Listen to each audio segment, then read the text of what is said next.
Tout d'abord, il est important de savoir ce qu'est une coopérative. Une coopérative est un groupement d'individus, commerçants, consommateurs, producteurs, ayant choisi de mettre leurs moyens en commun afin de satisfaire leurs besoins socio-économiques et culturels. Être membre d'une coopérative donne le droit à participer à la propriété. Les membres sont tous propriétaires en part égale de l'entreprise. Au pouvoir, en appliquant le principe d'une personne égale à une voix. Au résultat, les excédents réalisés sont mis en réserve pour assurer la solidité financière de la coopérative et son développement, et une part est redistribuée équitablement entre les membres sous forme de ristournes. Le groupe Triskalia est la première coopérative agricole de Bretagne. Son activité peut être découpée en 3 grands pôles, à savoir l'agriculture, l'agroalimentaire et la distribution.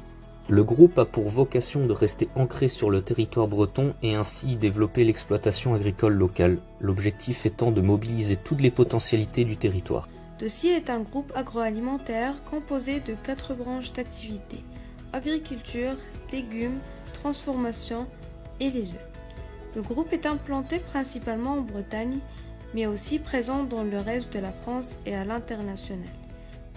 La fusion de Triskalia et Dossier a donné naissance au groupe agroalimentaire coopératif breton Eureden en janvier 2020, mais cette fusion sera effective juridiquement et financièrement seulement en 2021. La réunion des compétences industrielles et commerciales des 2 coopératives a pour objectif de faire évoluer la qualité de la production agricole bretonne et ainsi de faire de l'agriculture bretonne une production haut de gamme et saine. L'objectif est également économique et social car il vise à développer les débouchés de la production bretonne tout en confortant la viabilité des agriculteurs adhérents et en répondant aux nouvelles attentes sociétales.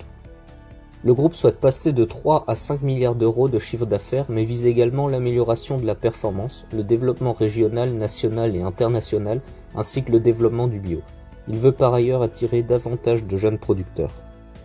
Le groupe, atteignant une taille considérable suite à la fusion, était soumis à des conditions.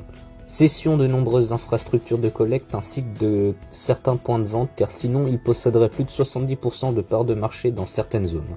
Suite à la fusion, Eureden, dont le siège sera basé à Quimperlé, comptera plus de 20 000 adhérents, 9 000 collaborateurs répartis sur plus de 300 magasins et 63 sites, pour un chiffre d'affaires cumulé de 3,1 milliards d'euros.